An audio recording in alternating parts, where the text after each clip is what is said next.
Maganda na rin siguro kung aamin si Maine Mendoza at Alden Richards sa kanilang tunay na relasyon. Hindi ito dahil sa kagustuhan lamang nila umamin. Ngunit ito rin ay sa kapakanan ng kanilang mga supporter.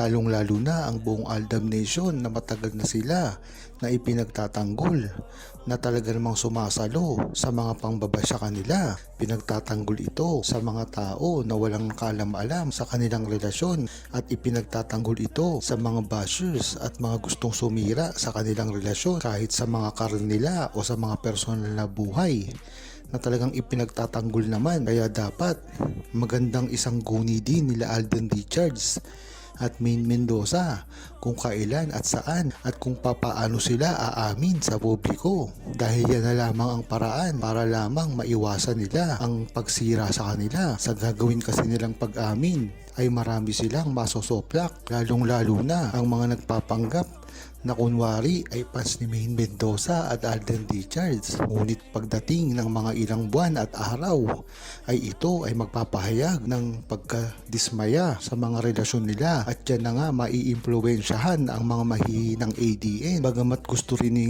Alden Richards at Maine Mendoza na ito ay itago, wala namang magagawa ang buong Aldab Nation kung hindi sundin kung ano talaga ang nararamdaman at gusto nilang gawin sa kanilang buhay. Masaya na ang buong Aldab Nation, lalong lalo na ang mga seniors at OFW sa mga nangyayari kay Alden Richards at Maine Mendoza individually. Ngunit talagang inaasahan pa rin ng buong Aldab Nation ang kanilang gagawing pagsasama, lalo na ngayon na magpapasko. Kung matatandaan nyo ay talagang gustong-gusto ng buong Aldab Nation na napapanood nila si Maine Mendoza at Alden Richards sa tuwing Pasko. Kung matatandaan nyo ay napakarami na rin na ginawang special ng Aldab patungkol sa mga Christmas gatherings. Ang mga sweet na pagreregalo ni Tisoy kay Maine Mendoza, ito talaga ay nakatelevise at talagang nagkakataon lamang, hindi ito pinaplano. Ganyan ang mga gustong mangyari muli ng buong Aldab Nation na pasahihin silang muli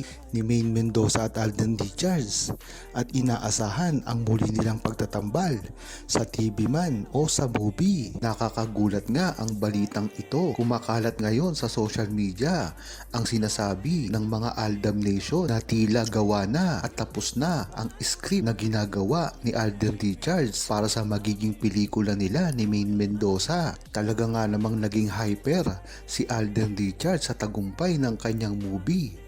At ito ay hindi na nagpapatumpik-tumpik pa sa gagawing mga pelikula. Ang prioridad daw sa gagawing movie ni Alden Richards ay si Maine Mendoza.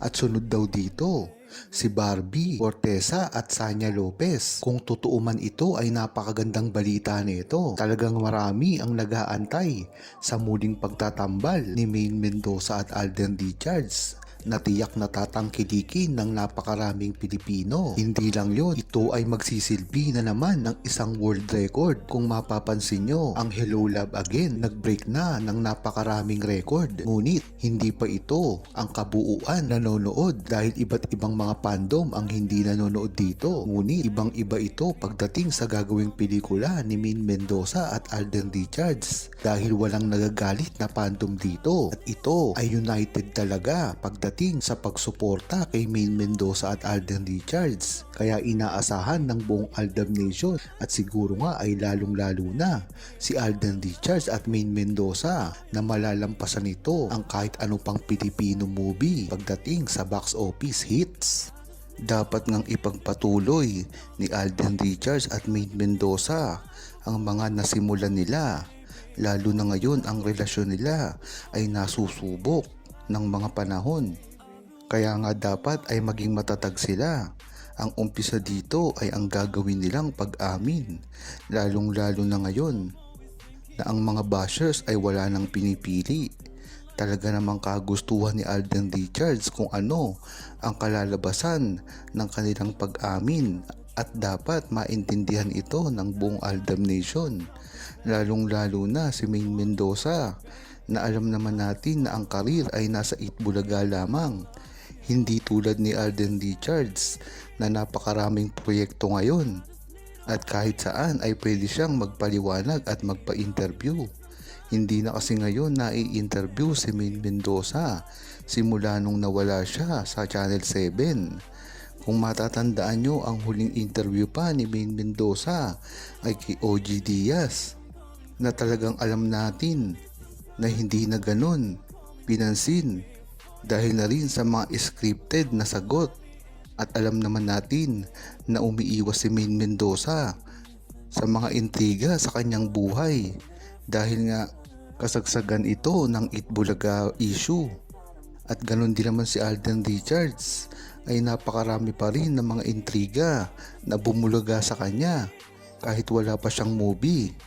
At dito nga kumalat at umingay na naman ang pangalan ni Alden Richards nang maitambal siya sa isang movie na alam naman natin na ganito rin ang kahahanatnan ni Alden Richards kagaya ni Maine Mendoza, dahil naging involved na ang isang network na alam naman natin na matagal nang sumisira sa relasyon ni Maine Mendoza at Alden Richards noong kasagsagan pa ng Aldab.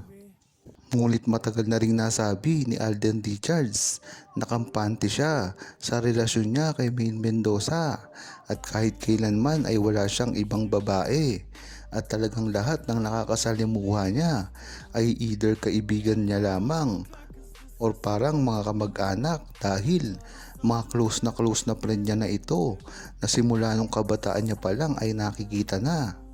Gaya nga nang nasabi ko dati na wala pang ini-introduce na nililigawan man lang si Alden Richards, kaya paano mo paniniwalaan na talagang nagkagustuhan daw sila ng kanyang leading lady? Diyan mo malalaman ang pagkadesperado ng mga bashers ni Maine Mendoza at Alden Richards na ginagawang issue kahit wala naman. Dapat na ring masanay si Maine Mendoza at Alden Richards sa pangbabatikos ng relasyon niya kay Alden Richards, dahil ang pinasok nilang ito ay hindi naman talaga makokontrol ng kanila kanilang mga management, dahil ang maganda dito, ang Aldab Nation na mismo ang nagsasalita para sa kanila. Kung matatandaan nyo, ay ganyan din ang Aldab Nation dati pa lamang. Talagang makikita mo sa Aldab Nation dati ang fighting spirit na talagang kahit nakikipagbakbaka na sila sa mga bashers at mga trolls sa social media, ay nariyan pa rin sila. Hindi ito gawa-gawa, dahil mismong si Alden Richards ang nag-recognize dito. Sa Aldab Nation, ang ginagawa nila at pinapakita nilang resibo ay talagang legit. Makikita mo rin kay Alden Richards na talagang ang pangsuporta niya sa mga OFW at mga seniors, lalong-lalo na ang mga Aldab Nation, ay pinahalaga niya pa rin hanggang ngayon. Huwag kalimutang mag-subscribe, comment at i-like ang video na ito. Thanks for watching!